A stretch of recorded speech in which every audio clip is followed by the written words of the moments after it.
Dr. Mukesh Aghi joins us. Dr. Aghi, there have been several developments, almost a statement a day coming in from the Trump administration, from Donald Trump himself to his trade advisor, Peter Navarro. When you look at these statements, Dr. Aghi, where is the trade talk really heading? Even when the signal that is coming in from the Commerce Ministry so far is that New Delhi believes that the communication channels are open. Well, channels are open between the two countries, and both countries are talking to see where to find the common ground. I think Peter Navarro's comment on SCO and his comment on India buying oil from Brahmins is not positive.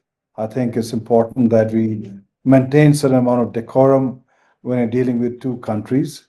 But overall, I believe that the relationship continues to move in the right direction. Yes, there is some rhetoric, but we should learn to ignore that and not react to that because in every aspect, US companies are investing in India. We are seeing the trade going up. We are seeing people-to-people relationship moving along in a positive way. So I would say overall, with all the rhetoric coming in between the two countries, the relationship stands strong in every manner. Okay, despite Donald Trump's claims of the US being the greatest victim of trade of India in this trade, the US trade deficit with India is $41.5 billion, which is significantly lower than with China or the European Union, Mexico. What drives this rather dramatization of the India-US trade relationship, and how should Indian policy makers and business leaders interpret it? Well, I think you have to understand that India had a trade surplus with the US for around $40+ billion. And India was committed to buying more energy from the US to bring that trade deficit to even par.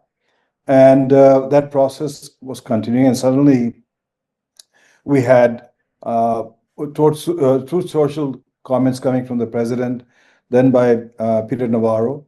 Does that impact India?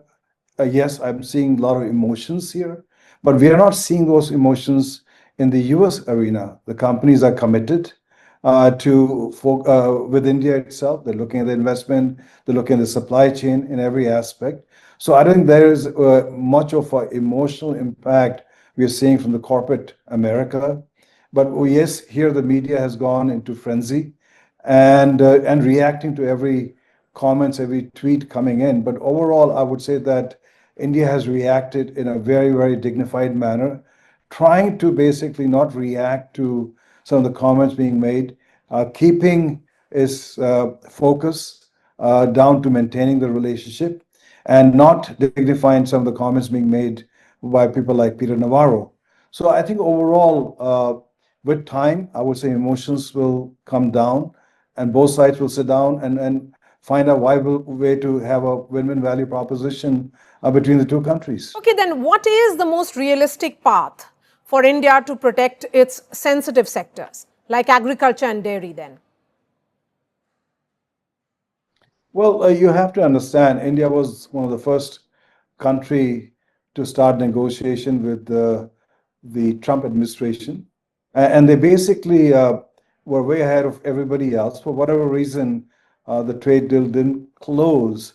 I think it's important to understand that in that deal, what we are seeing is that India was able to protect some of the dairy side, some of the agriculture side, and you have to understand that certain red lines no political leadership can cross, and that is protecting the interest of the farmers. You have a country where almost 50% of the workforce works on the farm and almost 14% of the GDP comes from that. So I think it is important that we have to explain to the negotiator, to the media, to the people in the US, why this is a red line. And it's not like protection, it's just trying to save the jobs and livelihood of the subsistence farmers in India. So I think more communication, both directly and through the media, will help. And Dr. Aghi, former US National Security Advisor Jake Sullivan has accused President Donald Trump of jeopardizing America's ties with India to favor his family's business deals in Pakistan. He said, and I'm quoting him, on a bipartisan basis, going back decades, the United States has worked to build its relationship with India, the world's largest democracy, a country that we should be aligned with on technology, talent, and economics. And then he goes on to say, etc., etc. Do you see these comments can perhaps do some kind of, or should I say, force rethink in Trump administration? Well, you have to understand that there were certain breakdown between the relationship between the two countries. One that happened in 1971, and then we had one after 1998. And then since then, President Clinton started the process, went down to President Bush, and onward. And so for the last 25 years, both countries have made effort to build a relationship, which is basically aligned geopolitically, economically, technological wise. We have over 300,000 students studying in America itself. And so in every aspect, the relationship was a win-win partnership. And the sudden, basically, social media messaging from President Trump did have an impact. And then suddenly you have a 25% tariff followed by a second tariff of 25%. It does put pressure on the relationship, especially in India, and also for the American companies, because you have to understand a lot of American companies are manufacturing components here for their global supply chain. Now they will have to pay 50% a tariff on those goods, and it makes their goods not cost effective. But at the same time, you have garment workers, you have jewelry workers, you have leather workers, and our estimate is that this impacts roughly 5 million jobs in India. So I think it is important that we are able to work and find the right positioning with the Trump administration so there's a reasonable, acceptable tariff between the two countries, and so we can move forward. Now, coming to that statement of Modi's war, Dr. Aghi, how valid is this criticism in light of similar purchases by many other nations? And what are the implications for US-India bilateral relations then?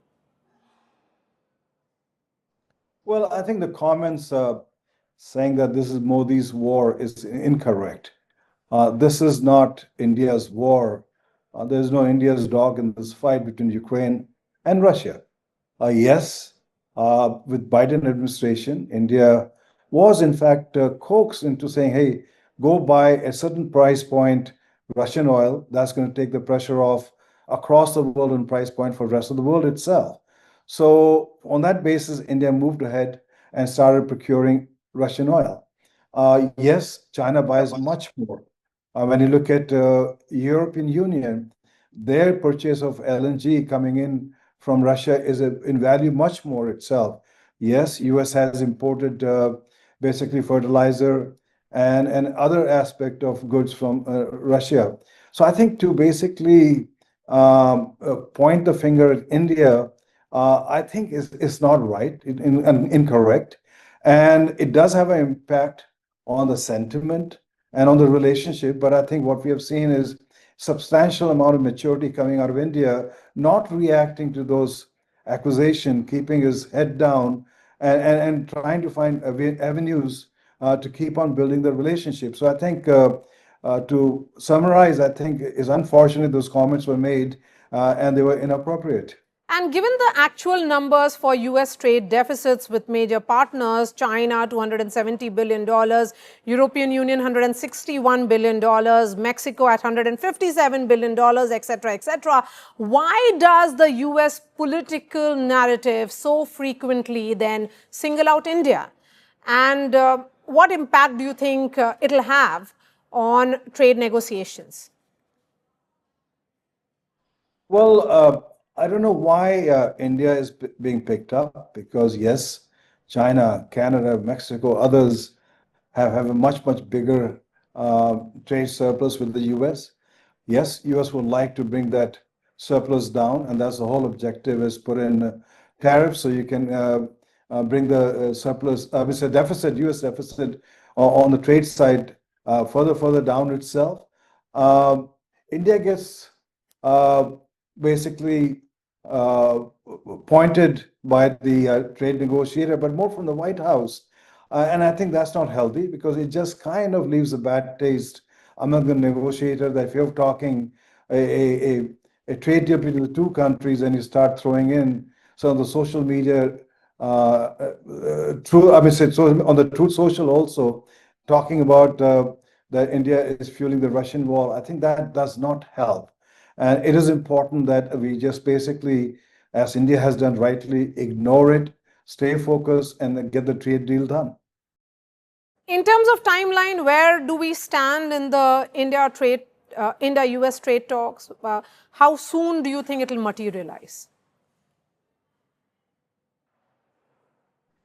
I think we have to get the temperature down. That's important. We have to get emotions out. Uh, and at the same time, see how fast we can move because you do have workers who are getting impacted. You have folks who are um, basically would like to keep on maintaining the supply chain between the two countries, both from the India side and both from the US side. I believe that sometime by October, November, we hope things will settle down and the secondary tariff on India is removed and the trade talk continues. Okay, my last question then, Dr. Aghi.